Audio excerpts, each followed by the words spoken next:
निशाने के ऊपर अगर कोई है तो वो बैरिस्टर असदुद्दीन अवैसी साहब है। और हर एक की कोशिश यही है कि किसी भी हालत में मजलिस ने यहां से जीतना नहीं चाहिए, लेकिन पीछे पीछे कुछ भाजपा के, कुछ आरजेडी के और कुछ कांग्रेस के कार्यकर्ता भी सुनने के लिए आ रहे हैं।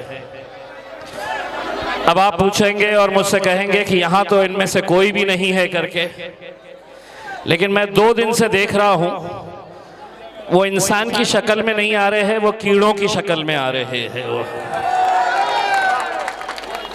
2 दिन से जहां जा रहा हूं ये कीड़े मेरे पीछे पीछे आ रहे हैं, तो मुझे समझ में आ रहा है ये पूरे भाजपाई कीड़े हैं जो मुझे यहाँ पर बोलने नहीं देना चाह रहे हैं। इसमें मैं आप लोगों का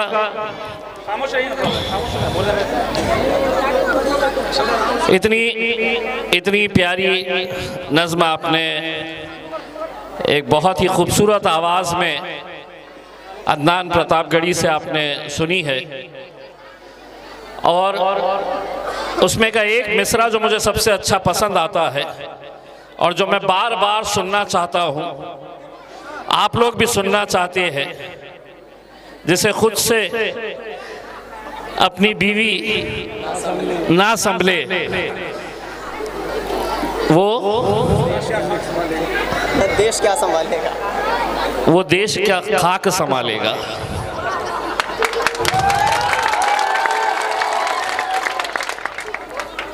देखिए, आज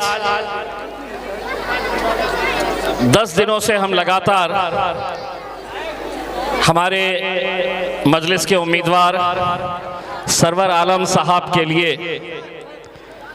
हम दिन और रात अलग अलग इलाकों में, गांव में, कस्बों में जाकर ये लोगों को बता रहे हैं कि किस तरीके से मजलिस इत्तेहादुल मुस्लिमीन को जिताना इस बार कितना ज़रूरी हो गया है। आप देख रहे होंगे जैसे जैसे इलेक्शन करीब आ रहा है, तमाम सियासी पार्टियां पूरे के पूरे सीमांचल में आकर बैठ गए हैं। हर राजनीतिक पार्टी के निशाने के ऊपर अगर कोई है तो वो बैरिस्टर असदुद्दीन अवैसी साहब है। और हर एक की कोशिश यही है कि किसी भी हालत में मजलिस ने यहां से जीतना नहीं चाहिए, लेकिन हम जहां पर भी जाते हैं वहां पे हमारी माएं, बहनें, बुजुर्ग, नौजवान, इनका जोश देखकर यकीन हो जाता है। अब तो 8 दिन के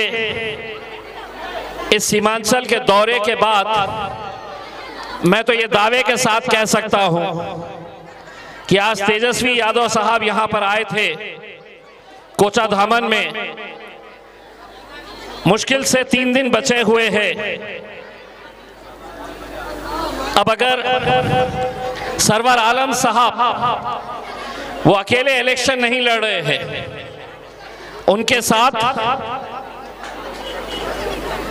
इजहार अस्फी साहब, उनके बेटे गुड्डू भाई और बादशाह, ये जब इनकी ताकत साथ में मिल गई तो मैं इतना यकीन के साथ कह सकता हूं कि अगले 3 दिन तक तेजस्वी यादव भी कोचाधामन में आके बैठ जाए, नरेंद्र मोदी भी 3 दिन आकर बैठ जाए तो भी आप कुछ नहीं कर सकते हैं इसमें,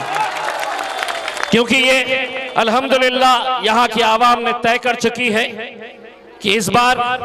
मजलिस इत्तेहादुल मुस्लिमीन को कामयाब करना है।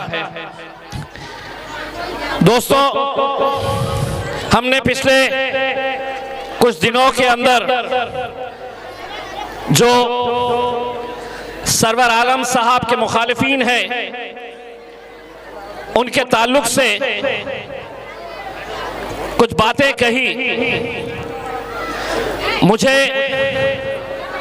ऐसा लग रहा था ए बेटा जरा एक मिनट, बेटा एक मिनट। मुझे ऐसा लग रहा था कि सरवर आलम साहब को हराने के लिए जो साजिशें चल रही है, कुछ दिनों से आरजेडी, जेडीयू, कांग्रेस, भाजपा, इन सब में एक समझौता हो रहा है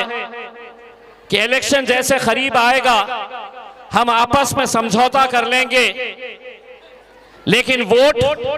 मजलिस को नहीं जाना चाहिए, क्योंकि वो भी अच्छी तरह से जानते हैं, मैं भी अच्छी तरह से जानता हूं और आप भी अच्छी तरह से जान लो। अगर इस बार सीमांचल की आवाम, कोचा धामन के आवाम अगर असदुद्दीन अवैसी साहब के साथ पूरे ताकत के साथ खड़े रहेगी, ज्यादा से ज्यादा सीटें उन्हें जिताकर लेकर आएगी, तो मैं दावे के साथ कहता हूं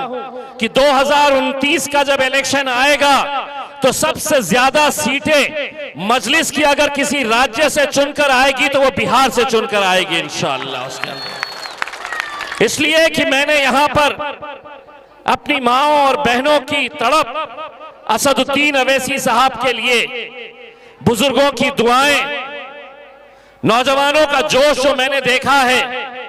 मैं तो असद भाई को साफ कहता हूं,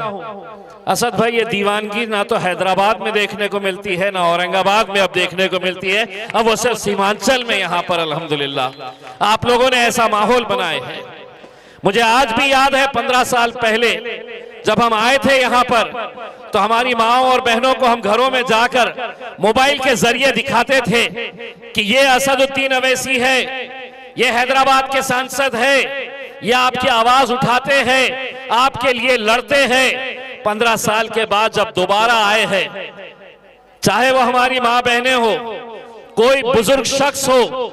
या छोटा बच्चा क्यों ना हो, वो हमें देखते हैं और देखते ही कहते हैं ये पतंग छाप वाले आए हैं, ये अवैसी वाले आए हैं करके। उसमें